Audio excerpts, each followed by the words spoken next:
matino kang tao, pero pinagsamantalahan mo ko. Bitawan mo ko ng mom!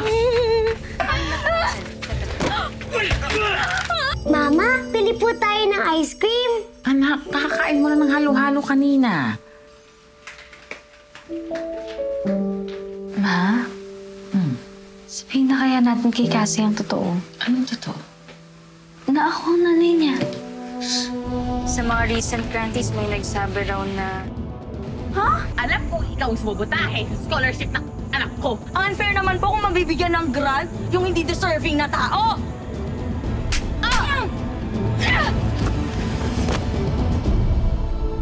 Alamin natin ang mga mangyayari sa huling bahagi ng ating kwento dito lang sa Tadhana.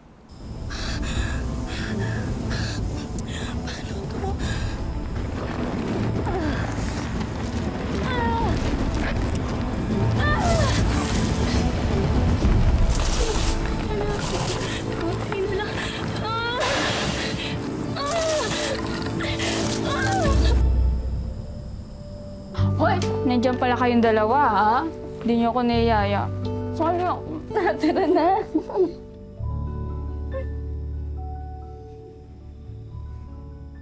Nasaan na po si Mama? Oo nga eh. Liit na, wala pa rin si Mama.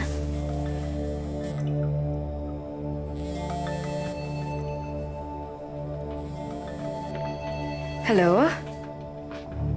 Magandang gabi po. Ito po ba si Miss Sheena Vergara? Opo. Sino po sila? Natagpo po namin ang katawan ni Mrs. Minerva Vergara sa Lawa. Dinala siya sa Silverio Medical Center.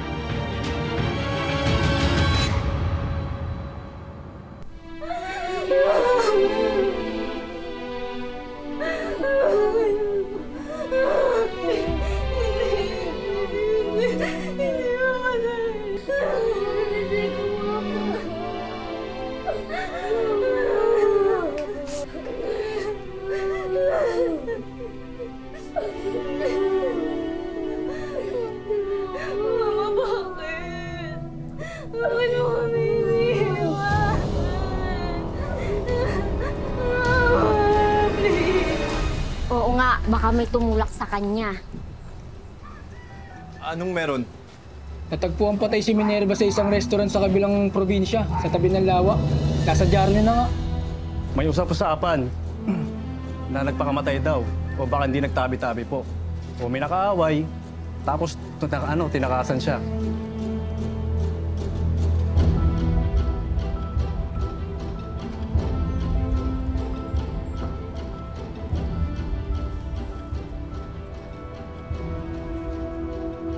Nak, anong iniisip mo? Gusto mo ba makaramay? Alam daw ni Marites kung saan nakatira si Sheena at si Cassie. Yung anak mo.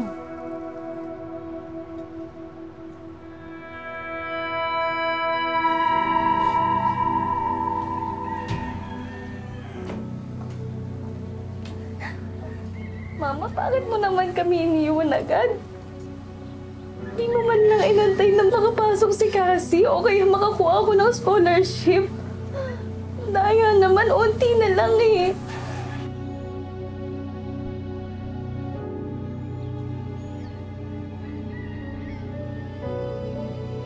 Ate, huwag ka na po umiyak ah. Kasi po, malulungkot si Mama.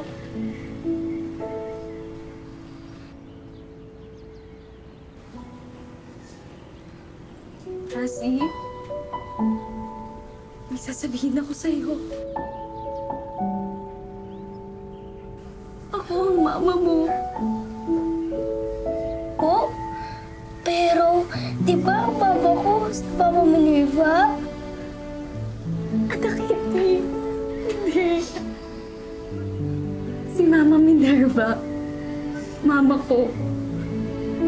Lola mo siya kasi ako ang nagluwal sa'yo. Po? Anak, sorry. Hindi ko sorry.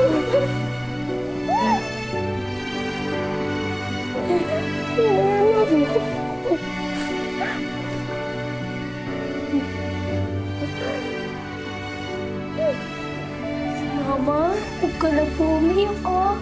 Kasi po, malulungkot nalulungkot si Lola.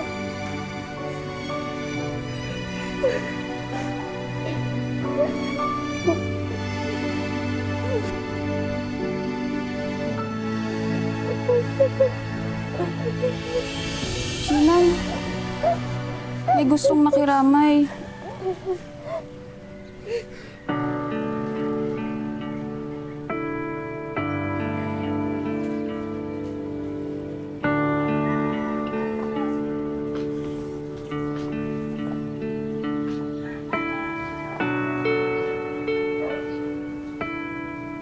Condolence, Sheena.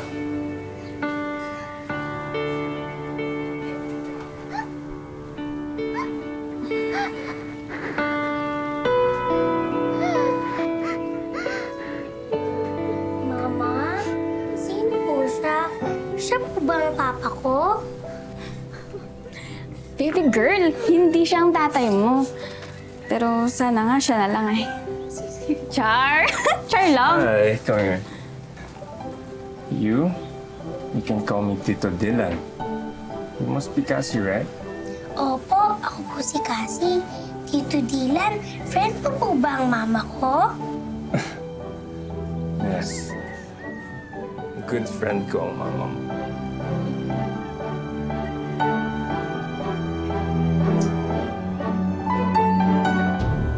Nakilala na ang babaeng natagpuan patay malapit sa Ningning View Deck and Resto Bar. Siya ay si Minerva Vergara, 38 years old, residente ng Bagong Buhay. Ayon sa initial investigation, walang foul play sa naganap. Hinihilalang nagpakamatay, di umano ang biktima. Ito si Marie Luciano, nag-uulat. OMG!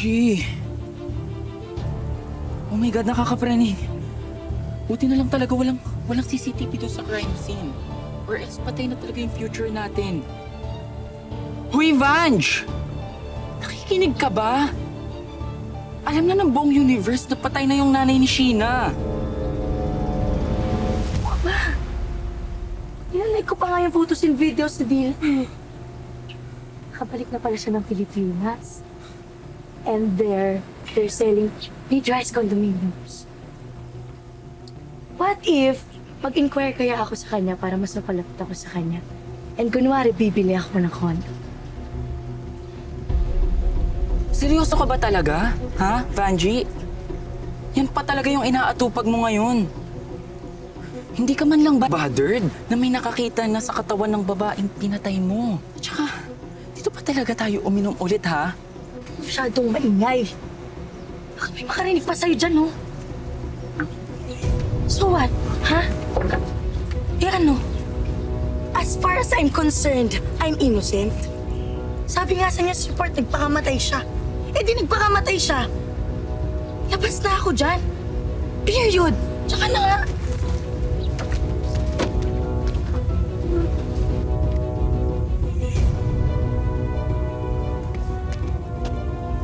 Sir, ito na po yung ice cream niyo. Dali mo na nga yan doon. Kakaloka to. Mapadagdag stress ka pa eh. Tito Dylan, this is my photo when I was a baby. Birthday ni Mama Lola Minerva. Kami ni Mama Sheena. Cute-cute mo talaga, alam mo? You're just like your mom. Pero mas cute ka. Kanina ba gumana yan sa akin eh? Tignan mo ang cute-cute ng baby, oh. Alam mo. Sino yan? Ikaw pa rin? Si Mama Sheena. Si Mama yan? Parang hindi. Ako no, baby? Hindi. Sisi, may nagdahanap sa'yo.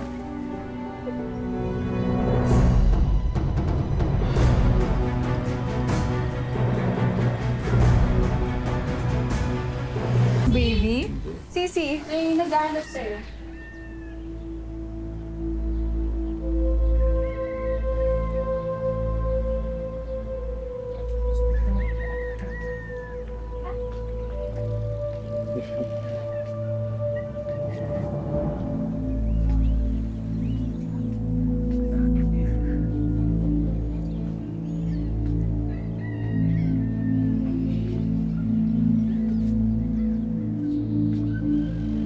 My condolences, Sheena.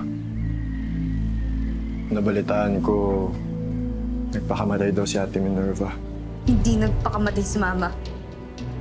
Kilala mo siya, Obet. Hindi siya yung tipo ng tao na sumusuko agad sa buhay. Sheena, ayoko ng gulo. Gusto ko lang humingi ng tawad sa lahat ng nagawa ko sa'yo. Kay Ate Minerva. At sa anak natin. Pagmamigrate na yung pamilya ko sa New Zealand. Please. Gusto ko lang makilala at mahagkan yung anak ko.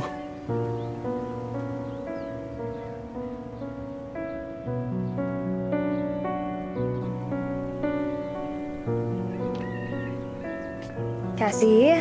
Anak, teka. Halika dito.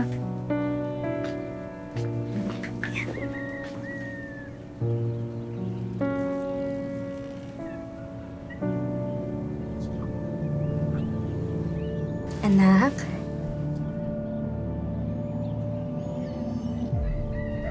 Siya si Obet. Ang papa mo.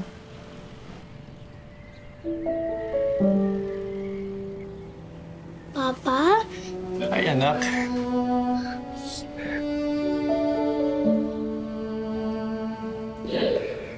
I'm sorry, anak.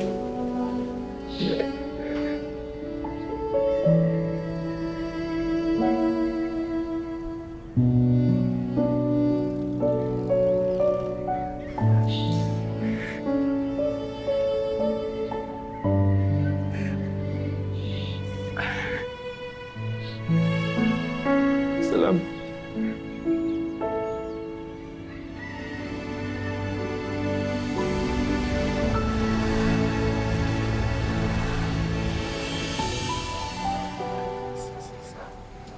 Siya pa?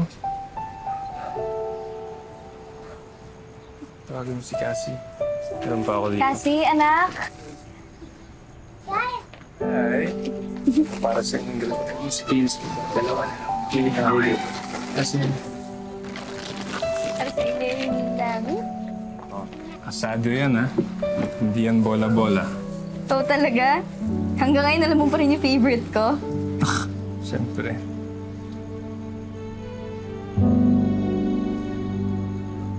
Sheena, hindi naman sa nangihimaso ka, pero may plano ka na ba sa kaso ng mama mo?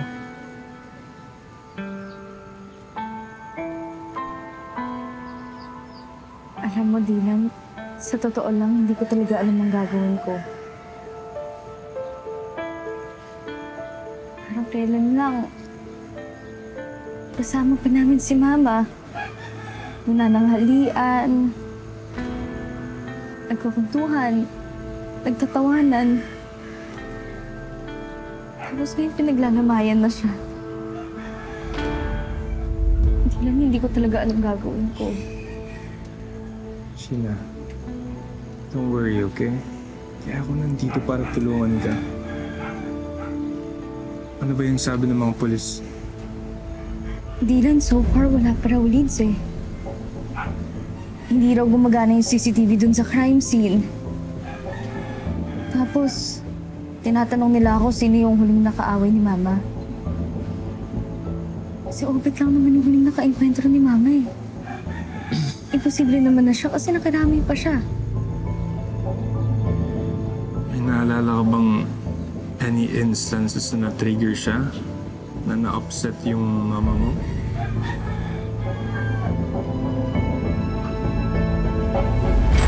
Sa mga recent grantees, may nagsabi raw na... Ha? Grabe naman! Ilang years niyang tinago ni Tita Minerva yung totoo, tapos sa isang iglap, may sisira ng diskarte niyo? Teka, sinong grante daw? Sinabi ba? Tita, si Banji Gonzales lang naman ang grante mula sa school namin. Nasaan ba yung babae nga na yun, ha? Tagal-tagal na hindi nagkikita, hanggang sinisira niya yung buhay mo.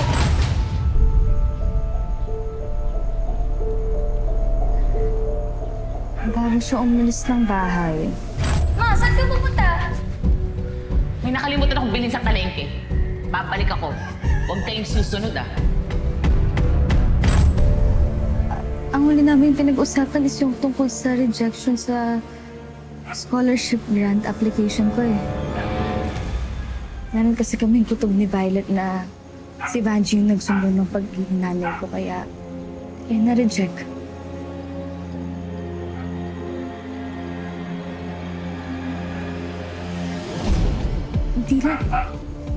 Hindi lang imposible naman yun. Kahit sabihin na natin, sinugod nga ni Mama si Vanji sa Ningning's Resto Bar. Pero hindi naman niya magagawang itulak si Mama, di ba? Hindi naman siguro siya ganun kasama.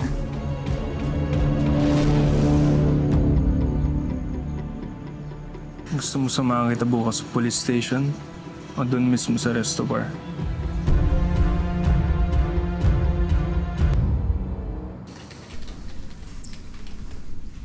Kagaya yung mga nasabi namin sa mga pulis, sira ang CCTV namin.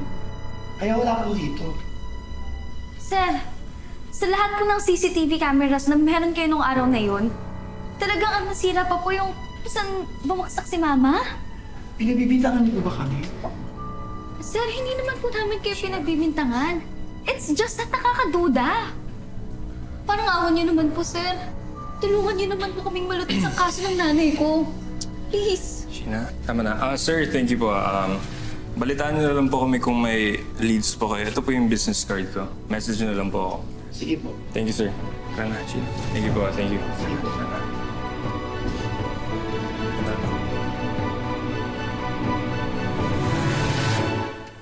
Ma'am, sir. Pakicontact na lang po ako sa number na to.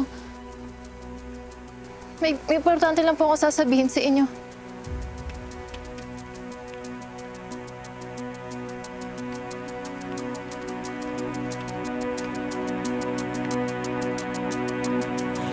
Vanj, mukhang tinutulungan ni Dylan si Sheena. What if pumunta na kaya tayo ngayon sa police station? Sabihin na lang kaya natin doon yung totoo. Tanga ka ba? Binayaran na nga ni Daddy yung may-ari nitong resto bar para sirain yung CCTV footage at saka madali na yung investigasyon. Kaya safe na tayo, okay? Hindi naman ako magpapabugbog kay Daddy for nothing. Isip-isip ka nga. Ang sa akin lang naman, baka kung magsabi na tayo ng totoo.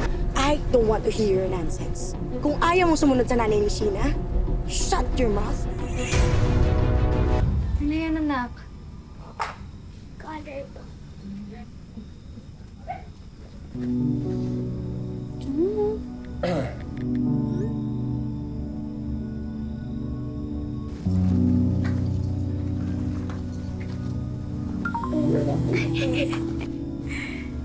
Ito naman. Huwag na tayo paligoy-ligoy pa. Alam kong ikaw sumabuta scholar ng anak ko.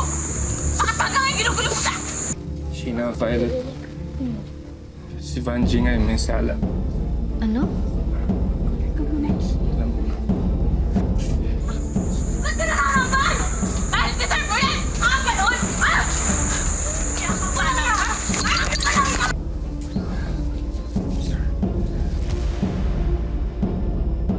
Anak talaga ng Diablo yan si Vanji?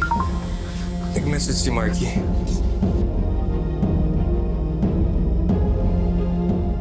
Mukhang babaliktad na siya kay Vanji, ah. Gusto niya makipagkita. Sabihin mo pumunta siya dito. Dito?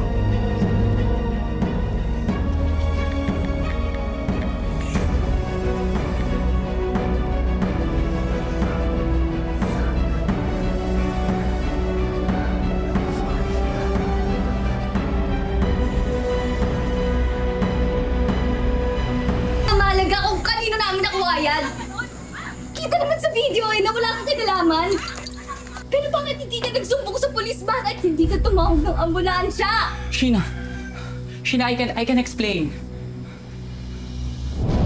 Alam mo naman na since grade school, magkaibigan na kami ni Vanji, di ba? Sorry kasi kinusinti ko siya sa mga kagagahan niya. So kasi sumusobra na din kasi siya eh. Ano ang nangyari sa mama ko at kay Vanji?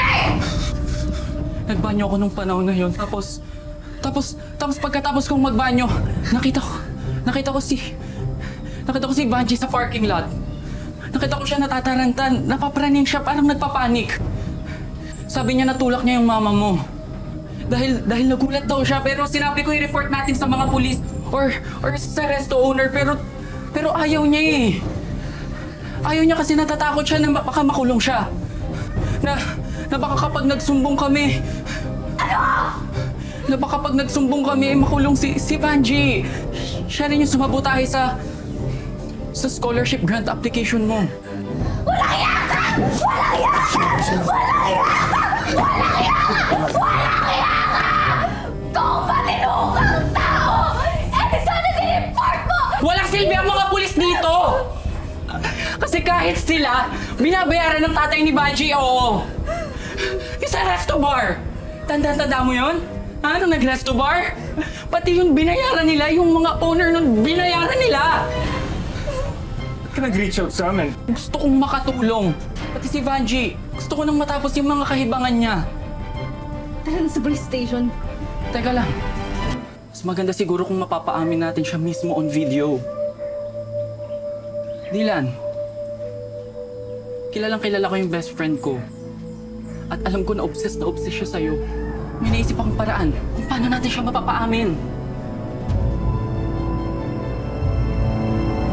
So, what do you think? Wow. Sweet mo naman pala. Yeah. And it's gonna be our new property. It's almost finished na din. Looks promising, ha? And I heard na magkakaroon daw kayo ng call center, ha? Call center. Yeah, downstairs lang. And I hope isa ako sa magiging unang tenant dito. At sana hindi lang tenant, priority na din. Thanks. Vanji, wait lang tumitawag lang. I have to get this call lang, okay? And I'll get our food na din. Wait lang stay here, yeah? Okay. Can't wait to be Mrs. Hidalgo.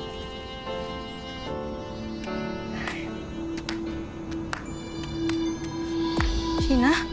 Wow naman, Vanji. Why don't you plan how you'll spend your remaining days in jail? Sheena, what are you doing here? Wala naman. Gusto ko lang makipag-catch up sa babaeng pumatay sa nanay ko. Hoy! Magdaan-daan ka sa mga pinagbibintang mo, ha? Nang bibintang? May pruweba ako.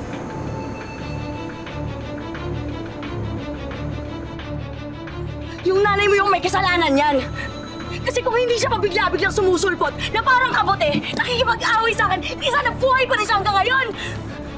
O siguro, buhay pa yung nanay ko kung tumawag ka ng pulis o kaya ng ambulansya. Pero anong ginawa mo? Pinatay mo yung nanay ko para saan? Para pagtakpan yung krimen na ginawa mo? Kriminal ka, Vanji! Kriminal ka! Sabi na hindi ako kriminal eh! Ha? Kriminal? Ikaw ang pumatay sa nanay ko! Aminin mo! Akala mo ba natatakot ako sa'yo? Ha? Ano ha? Ano? Napapagod ka na ba? Ano gusto mo dito? Sige, dyan tao! Diba? Gusto mo dyan? O yan! Sige! Hayop ka! Wala! Kasi mamamatay tao ka! Mamamatay tao ako? Ganyan ang magiging kulay mo, Bombilya! Sige, eto! Gusto mo na blue? Leche ka! Leche talaga ako, leche! Basta sige! Mamaya ka! Ano? Ha? Aminin mo na ikaw ang pumatay sa nanay ko! Akala mo hindi kita kaya patayin? Ha? Ulit? Ha? Ulit? Ha? Ano? May CCTV, Vanji! Huling-huli ka na! Huli-huli? Ay! Gusto mo?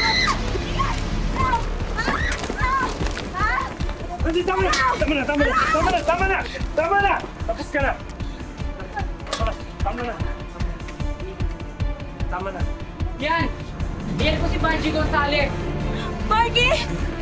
Idol ka! Ito ginagawa sa akin? Dylan!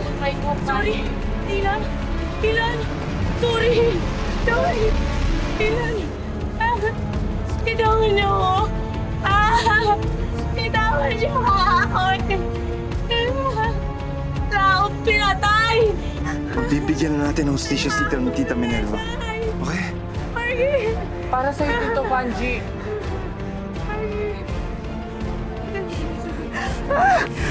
Sa buhay, maraming beses tayong madadapa at maliligaw ng landas.